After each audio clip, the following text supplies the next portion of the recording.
नमस्कार, स्वागत है आपको मध्य प्रदेश के बुलेटिन में। मैं हूं आपके साथ यशी शुक्ला। रुक करेंगे खबरों का, लेकिन उससे पहले नजर डालेंगे सुर्खियों पर। मध्य प्रदेश के स्वीट वेंडर्स के साथ आज स्वनिधि संवाद करेंगे पीएम मोदी। शिवराज सरकार को सराहा, सीएम भी रहेंगे कार्यक्रम में मौजूद। महाराष्ट्र के गढ़ में नाथ ने दिया कमल को झटका, कांग्रेस में शामिल हुए बीजेपी नेता सतीश सिकरवार। मध्य प्रदेश में चावल घोटाले के बाद एक और स्कैम, इस बार किसानों के नाम पर की गई हेराफेरी। प्रदेश के उद्यानिकी विभाग में स्कैम।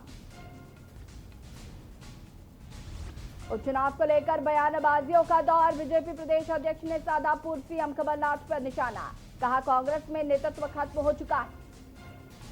कोरोना का कहर जारी, मध्य प्रदेश में रिकॉर्ड 1864 कोरोना संक्रमितों की पुष्टि। अब तक 1609 मरीजों ने अपनी जान गंवा दी। लद्दाख में अपनी हरकतों से बाज नहीं आ रहा चीन, इस बार भी हथियारों के साथ आए थे चीनी सैनिक। भारतीय जवानों ने फायरिंग कर चीनी सैनिकों को खदेड़ा। आप देख रहे हैं की न्यूज, खबरों का सारथी। मध्य प्रदेश में कोरोना टेस्ट निशुल्क होंगे। मंगलवार को हुए शिवराज कैबिनेट की बैठक में ये महत्वपूर्ण फैसला लिया गया। सरकार ने तय किया है कि कोरोना के जितने भी टेस्ट होंगे वो अब फ्री होंगे। कैबिनेट ने तय किया कि अब जबकि देश पूरी तरह से लॉक हो गया है और कोरोना तेजी से फैल रहा है, लेकिन लोग सावधानियां नहीं बरत रहे, इसलिए कोरोना से बचाव के लिए सरकार प्रचार प्रसार करेगी। गृह मंत्री नरोत्तम मिश्रा ने कैबिनेट में लिए गए निर्णयों की जानकारी दी। राज्य सरकार ने तय किया है कि अब जितने भी कोरोना की टेस्ट होंगे वो निःशुल्क होंगे, फीवर क्लिनिक पर होंगे। भले ही इसके लिए फीवर क्लिनिकों की और संख्या हम बढ़ाएं। आज तय किया कि विगत एक माह में हम 3700 ऑक्सीजन के बेड और बढ़ाएंगे, 564 आईसीयू के बेड और बढ़ाएंगे। ऐसे ऑक्सीजन बेड की संख्या हमारी 11,700 हो जाएगी और आईसीयू की बेड संख्या बढ़ के 2,388 हो जाएगी। चूंकि पूरे देश के अंदर अनलॉक के बाद से संख्या बढ़ रही है, तो सारी की सारी कैबिनेट ने उस पर आज गहन विचार विमर्श किया है और आम सहमति से अब ये बिस्तर बढ़ाने की आज बात हुई है। 30,000 जनरल बेड हमारे पास पहले से हैं, इसलिए कोई आपाधापी और चिंता की बात नहीं है।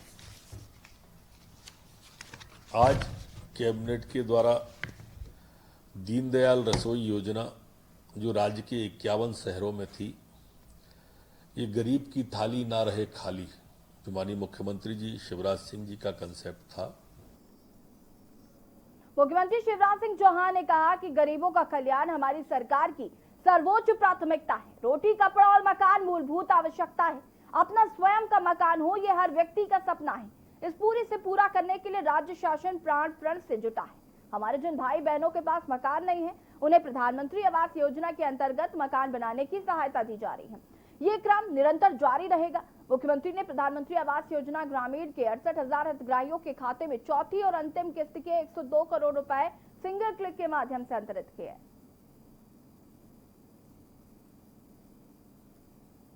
मेरे हितग्राही बहनों और भाइयों, अधिकारी मित्रों, आज मुझे प्रसन्नता है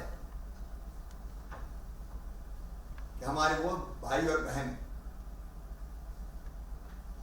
जिनके पास आवास नहीं थे,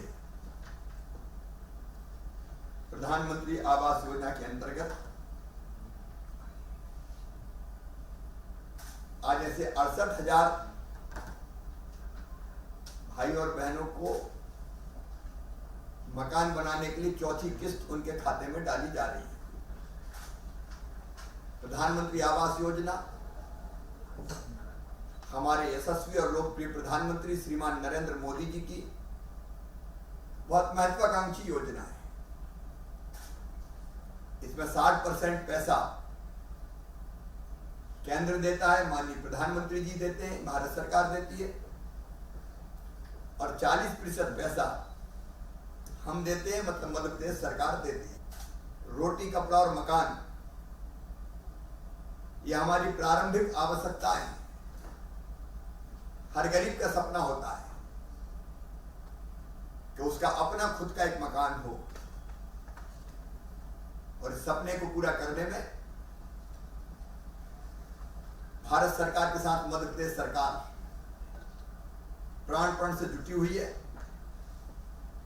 मुझे बताते हुए प्रसन्नता है कि अभी तक 20,30,000 मकानों में से जो मध्य प्रदेश में बनने थे गरीब बहनों और भाइयों के लिए, 17 लाख आवास पूर्ण किए जा चुके हैं। 2011 की सूची में जिनका नाम नहीं था, जो वंचित रहे, अब वो भी निराश ना हो, उनको भी आवास प्लस योजना के माध्यम से अब जोड़ा गया है। और भारत सरकार से निर्देश प्राप्त होते ही इन्हें भी लाभान्वित करने का काम प्रारंभ कर देंगे। 19 और 20 में प्रधानमंत्री आवास योजना के अंतर्गत जो 6 लाख का लक्ष्य निर्धारित किया गया था, उसमें से 3,45,000 आवास पूरे हो गए हैं, बन चुके हैं। और इस योजना के 68,000 हितग्राहियों ने आवास का निर्माण पूरा कर लिया है। अब उनको चौथी किस्त मिलनी है। तो आज यहीं से मैं आपके खाते में चौथी किस्त का पैसा डाल रहा हूं। मेरे प्रिय बहनों और भाइयों, आपका मकान पूरा हो गया। 12 तारीख को गृह प्रवेश का कार्यक्रम भी है, और 12 तारीख को यह गृह प्रवेश खुद हमारे प्रधानमंत्री नरेंद्र मोदी जी करवाएंगे। वो दिल्ली से करवाएंगे, मैं भोपाल से करवाऊंगा। और जैसे आज मुझे देख रहे हैं, वैसे ही प्रधानमंत्री जी को भी देखेंगे, बोलते हुए, सुनते हुए, और मुझे भी देखेंगे। हमने तय किया पंचायत ग्रामीण विकास विभाग ने इस कार्यक्रम को उत्सव के रूप में मनाएंगे। ये गरीबों के गृह प्रवेश का कार्यक्रम है, उनकी जिंदगी में नया रंग भरने का कार्यक्रम है, उनके लिए आनंद, उत्सव और प्रसन्नता का दिन है। इसलिए आनंद से इस कार्यक्रम को हम मनाएंगे। घर के बाहर रंगोली सजाई जाएगी, दीपक जलाया जाएगा, और फिर उसमें स्थानीय जनप्रतिनिधि आपको गृह प्रवेश कराएंगे। आनंद से आप अपने घर में प्रवेश कीजिए। मेरे बहनों और भाइयों, ये गरीबों का कल्याण करने वाली सरकार है। 12 तारीख को ये गृह प्रवेश का कार्यक्रम होगा, तो 16 तारीख को मेरे वो गरीब भाई और बहन जिनको 1 रुपया किलो गेहूं, चावल और नमक अब तक नहीं मिलता था, ऐसे 37 लाख बहनों और भाइयों को उस दिन से राशन मिलना शुरू हो जाएगा। वो कार्यक्रम अलग होगा। जितनी चीजें गरीबों के कल्याण की, किसानों के कल्याण की, 18 तारीख को किसानों के खाते में पैसा डाला जाएगा फसल बीमा योजना का 4,600 करोड़ रुपया। आप आनंदित रहें, प्रसन्न रहें, आपका परिवार सुखी रहे। ये प्रधानमंत्री जी की भी इच्छा है, ये मेरी भी इच्छा है।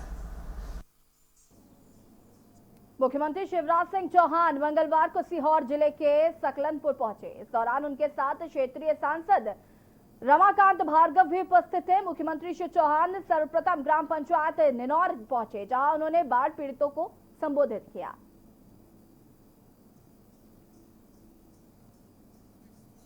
लगातार बाढ़ पीड़ितों को लेकर शिवराज सिंह चौहान बहुत चिंतित नजर आए। उन्होंने हवाई सर्वेक्षण भी किया और बाढ़ पीड़ितों को हर संभव मदद आश्वासन आश्वासन भी दिया। उन्होंने बाढ़ पीड़ितों के लिए राशन भी मुहैया करवाया है। बाढ़ पीड़ितों की हर संभव मदद करने की बात भी कही थी। हवाई सर्वेक्षण किया था, जो बाढ़ पीड़ित क्षेत्र हैं वहां पर जाकर भी उनका जायजा लिया। लगातार मुख्यमंत्री शिवराज सिंह चौहान बाढ़ पीड़ितों की मदद कर रहे हैं, साथ ही साथ उनको मुआवजा भी दिया जा रहा है, राशन भी दे रहे हैं।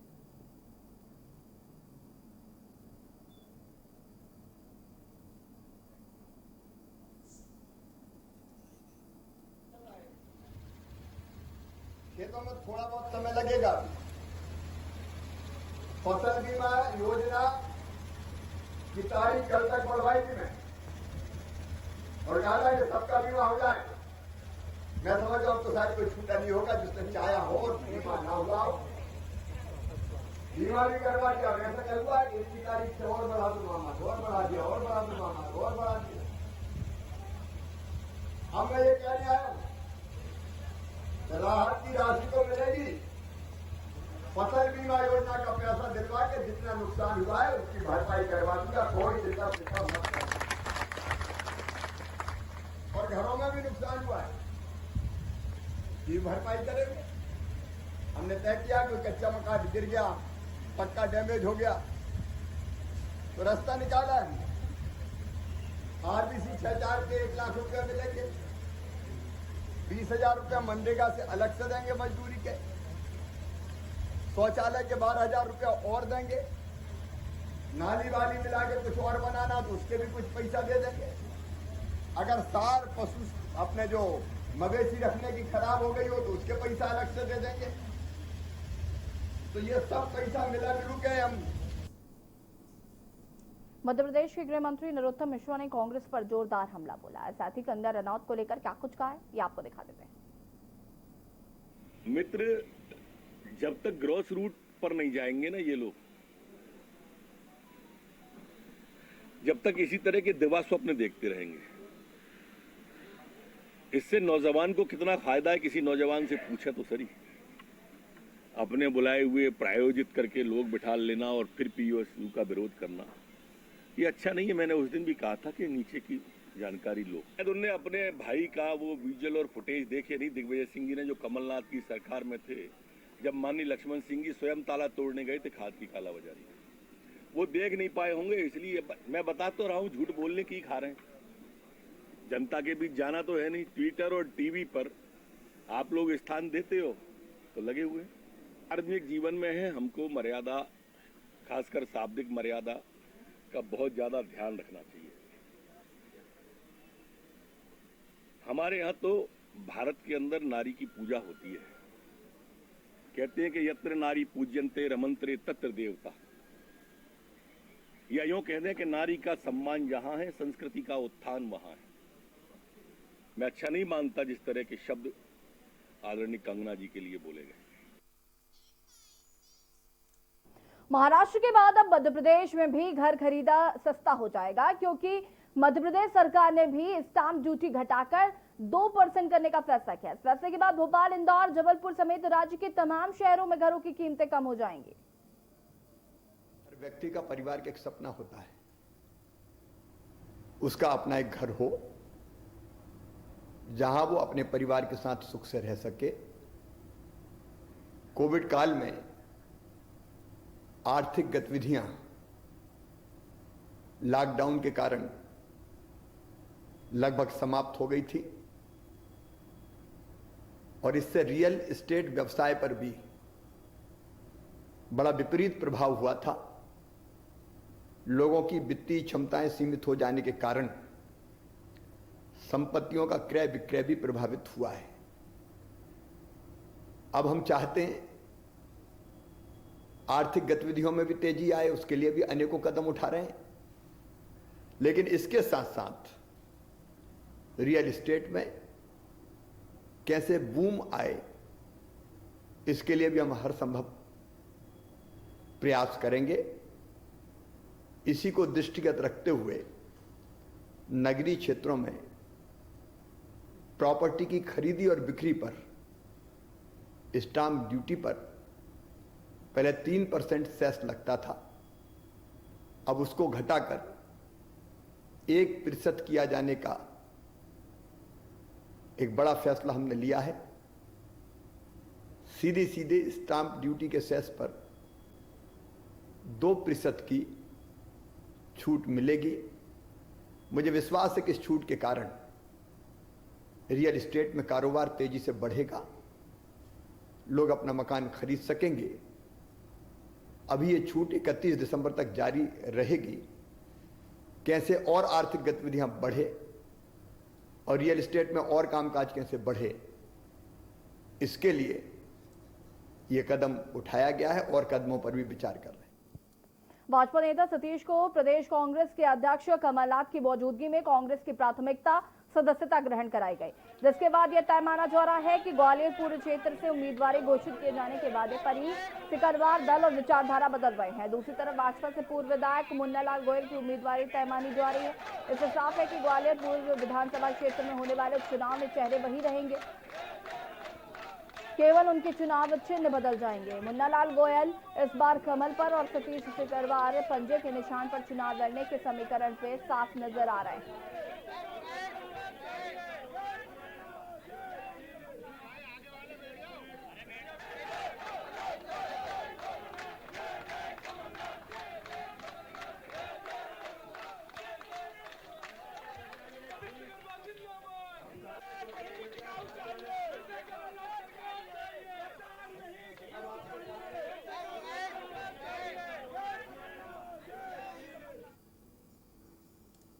बरसात के मौसम में आसपास की पहाड़ियों पर छाई हरियाली से पूरा वातावरण मनोरम बना हुआ है। पहाड़ियों से गिरता पानी का झरना लोगों को आकर्षित कर रहा है। बरसात के मौसम में चट्टानों के बीच से गिरते झरने के नीचे आनंद लेने के लिए आसपास के कई लोग पिकनिक मनाने के लिए पहुंचते हैं, लेकिन प्रशासन की उदासीनता के चलते पर्यटकों को समस्याओं का सामना भी करना पड़ रहा है। देखिए रिपोर्ट।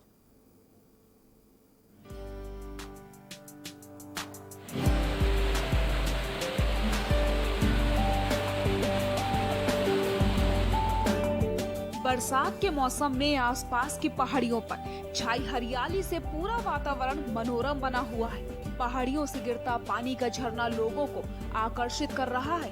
बरसात के मौसम में चट्टानों के बीच से गिरते झरने के नीचे आनंद लेने के लिए आसपास के कई लोग पिकनिक मनाने के लिए पहुंचते हैं। ग्यारसपुर तहसील के ग्राम हैदरगढ़ से लगभग 2 किलोमीटर अंदर प्राकृतिक सौंदर्य से भरपूर मिर्घानाथ धाम स्थित है, जहां लगभग 200 फीट ऊपर पहाड़ी से गिर रहा झरना पर्यटकों को अपनी ओर आकर्षित करता है। इस स्थल पर सैकड़ों की संख्या में क्षेत्रवासी व अन्य शहरों के लोग नहाने आते हैं, लेकिन जिम्मेदारों की उदासीनता के चलते अब तक इस झरने के समीप कोई रेलिंग या अन्य कोई सुरक्षात्मक दृष्टि से प्रबंध नहीं किए गए। वहीं दूसरी ओर इस स्थल तक पहुंचने वाला लगभग 2 किलोमीटर का रास्ता कच्चा होने के चलते पर्यटकों को आवागमन में काफी समस्याओं का सामना करना पड़ता है। ग्यारसपुर से के न्यूज के लिए सीताराम कुशवाहा की रिपोर्ट। 15 में कर्मचारियों, अधिकारियों एवं जनप्रतिनिधियों की हठधर्मी देखने को मिली, जहां ग्रामीणों को जन कल्याणकारी योजनाओं का लाभ नहीं मिल पा रहा है। उन्हें शासन की महत्वपूर्ण योजनाएं जैसे पेंशन राशि, पर्ची, राशन कार्ड, आवास, कुटीर योजना एवं अन्य कई योजनाओं का लाभ नहीं मिल पा रहा, जिससे ग्रामीण परेशान हैं। वहीं जब ग्रामीण योजनाओं से संबंधित जानकारी लेने अधिकारियों के पास पहुंचते हैं तो ना तो उनसे अच्छा व्यवहार होता है और ना ही उन्हें इसके बारे में जानकारी दी जाती है। वहीं गुस्साए ग्रामीण परेशान होकर ग्राम पंचायत पहुंचे।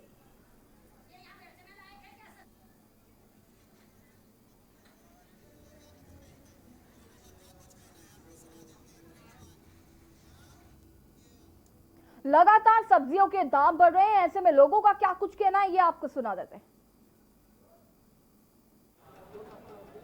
अरविंद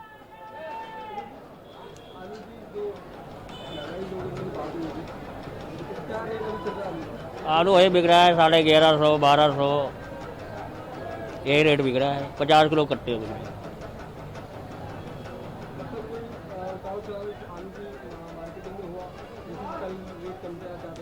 कभी कम हो जाता है, कभी ज़्यादा होता है, ऐसा होता है। अब जैसे मार्केट में माल आ गया ज़्यादा तो कम होगा, डाउन हो गया, ज़्यादा कम हुआ तो कम होगा।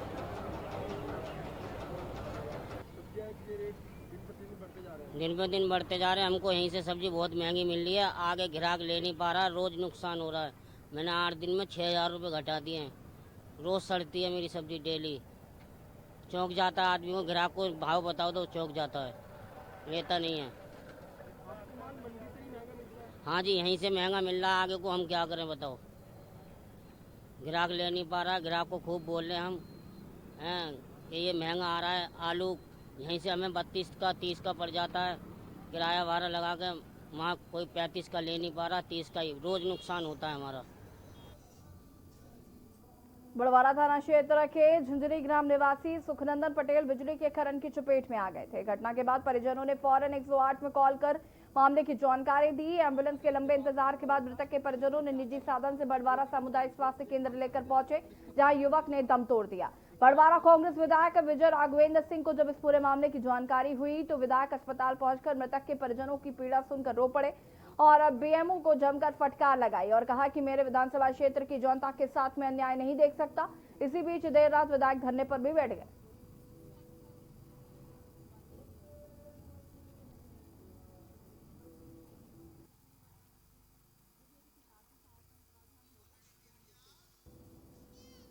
शिवाजी नगर स्टेट हाईवे 44 पर स्थित व टूटे हुए पुल पर से भारी वाहनों के प्रवेश पर प्रतिबंध लगा देने के बाद भी प्रतिदिन अनेकों भारी वाहन पुल पर से निकल रहे हैं। भारी वाहनों के पुल पर से निकलने से कभी भी हादसा होने की संभावना जताई जा रही है, लेकिन प्रशासन के द्वारा भारी वाहनों के निकलने के बाद भी कार्रवाई नहीं की जा रही।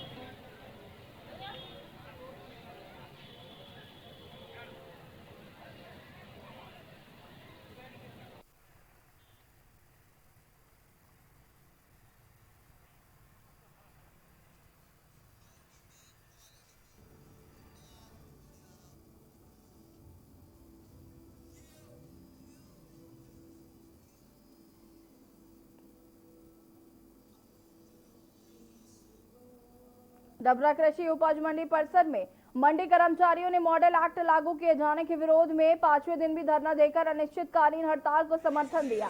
संयुक्त मोर्चा के आह्वान पर प्रदेश भर के लगभग 10,000 मंडी समिति के कर्मचारी हड़ताल पर है। डबरा में अनिश्चितकालीन हड़ताल में कृषक व्यापारी हम्बल कर्मचारी पिछले 5 दिनों से अनिश्चितकालीन हड़ताल पर बैठे हुए हैं, जिसके चलते मंडियों में नीलामी का कार्य बंद हो गया। हमारी मांग केवल हमारे वेतन भत्ते, कर्मचारियों के वेतन भत्ते और कर्मचारियों को जो 3 भागों में बांट रखा है, एक संचालनालय सेवा, एक मंडी बोर्ड सेवा, एक मंडी समिति सेवा, इन तीनों सेवाओं का एकीकरण कर हमारे वेतन भत्ते सुरक्षित किए जाएं और हमें राज्य शासन का कर्मचारी घोषित किया जाए। रतलाम जिले के आलोट में गुलबालौद ग्राम पंचायत में बनने वाली गौशाला, जो कि पूर्व में कमलनाथ सरकार की सर्वसम्मति से प्रस्ताव कर बनाने का प्रस्ताव पारित हुआ था। प्रदेश सरकार द्वारा गौशाला स्वीकृत की गई, उसका निर्माण कार्य रुकवाया गया, जिसको लेकर ग्राम पंचायत सरपंच एवं किसान नेता वीरेंद्र सिंह सोलंकी के साथ सैकड़ों की तादाद में ग्राम के किसान पहुंचे और ज्ञापन देकर मांग की कि जो शासकीय भूमि है, जिसका ग्राम सभा में प्रस्ताव बनाकर सबकी सहमति से गौशाला बनाने के लिए पारित किया गया था, वहां पर गौशाला बनने दी जाए। यहाँ पे हमारे क्षेत्र के लोकप्रिय विधायक श्री मनोज जी चावला द्वारा हमारी ग्राम पंचायत में एक गौशाला हमारी बहुत दिनों से मांग थी और वो गौशाला हमारे यहाँ पे भूतिया में बनी हुई, फिर भी पास में ही वो गौशाला हमारी स्वीकृत की माननीय विधायक जी ने, परंतु गांव के कुछ लोग जो उस जमीन पे जहाँ पर हम गौशाला का निर्माण कर रहे हैं, उस जमीन पर अतिक्रमण करना चाह रहे हैं, इसलिए वो बार बार यहाँ आके अधिकारियों से शिकायत कर रहे हैं। मध्य प्रदेश के बुलेटिन में फिलहाल इतना ही। देखते रहिए के न्यूज़ इंडिया। नमस्कार।